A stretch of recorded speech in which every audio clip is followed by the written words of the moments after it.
1,492,633 Marlon Brandos by Vance Aandahl.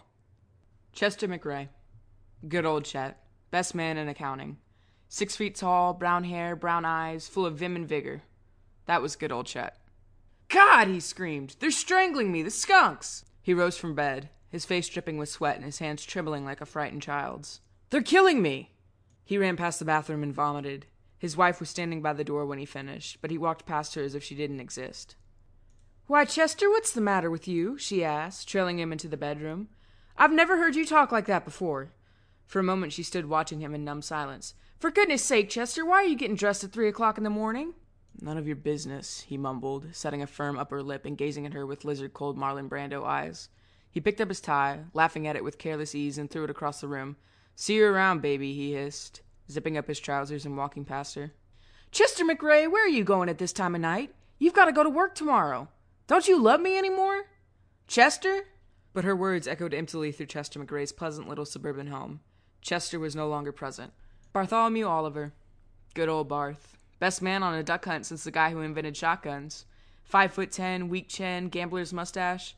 Good man with small-town girls, too. "Hey, Thelma," he said. "You know what I think?" "Go to sleep." "I think it'd be funnier than hell if I left you flat."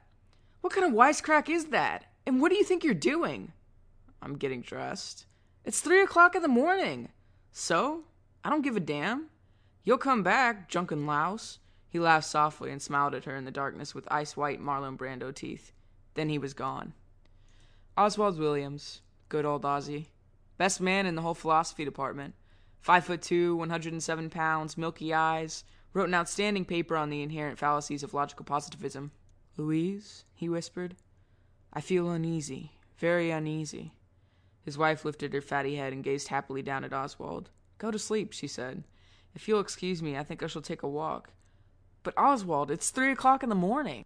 "Don't be irrational," he whispered. "If I want to take a walk, I shall take a walk." "Well, I don't think you ought to, or you might catch a cold." He rose and dressed, donning a t-shirt and tweed trousers. With snake-swift Marlon Brando hands, he tossed his plaid scarf in her face. "Excuse me, Louise," he whispered, "but I gotta make it." Then, laughing softly, he strode from the room. At 3 o'clock in the morning, even a large city is quiet and dark and almost dead. At times the city twitches in its sleep. Occasionally it rolls over and mutters to itself, but only rarely is its slumber shattered by a scream.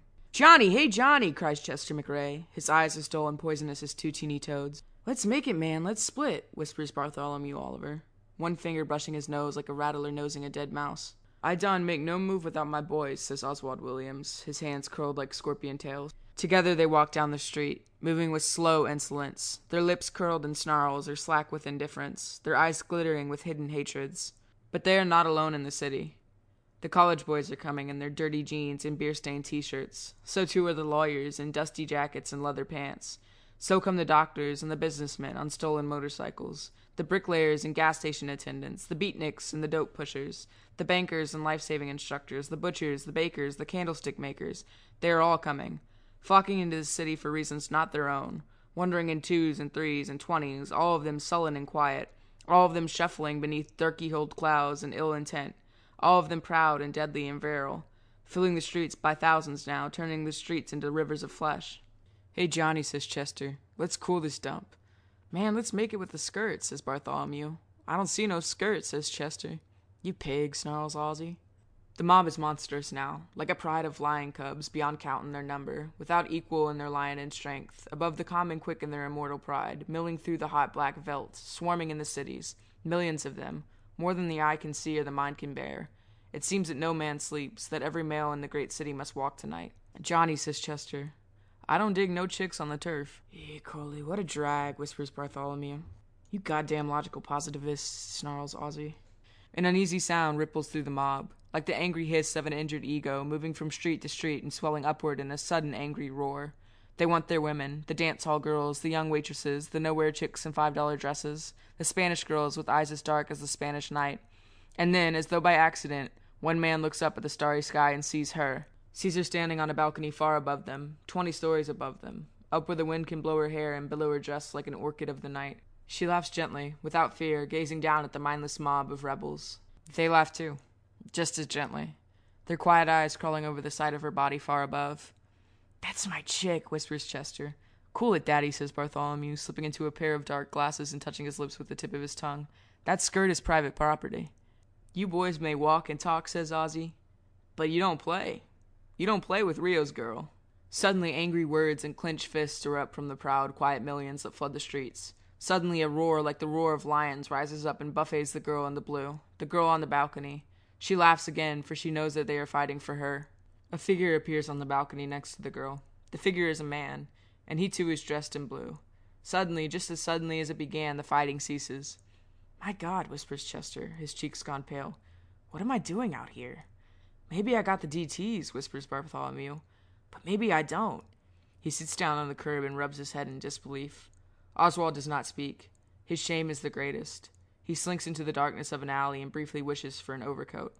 The pride of the lion cubs had been routed, and now they scatter, each one scrambling for his private den of security, each one lost in a wild and nameless fear. In 2s and 3s and 20s, they rush back to their homes, their wives, their endless lives. Far above, in the apartment with the balcony, a man in blue is chatting a girl in blue. That was scarcely reasonable, Dorothy. But, Daddy, you promised to let me have them for the entire night.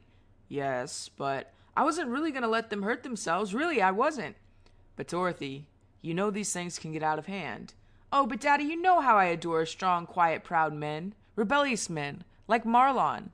Yes, and you know how I adore order and peace. There should be no more riots, and tomorrow our little puppets shall go back to their dull lives, as you so wittily put it, and everything shall be as I wish. 3 hours later, Chester McRae arose at the sound of the alarm, dressed in his stupor, and stumbled into his kitchen for breakfast. My goodness, Chester, said his wife, who had already arisen. You look grouchier than usual, ha ha. He smiled wanly and opened the morning paper. Halfway across town, Bartholomew Oliver was still asleep, casually lost in the pleasures of an erotic dream. But Professor Oswald Williams, his tiny jaw unshaven and his eager eyes shot through fatigue, had been hard at work for 3 hours, scribbling down his latest exposure of the logical positivist. End of 1,492,633 Marlon Brandos by Vance Aandahl.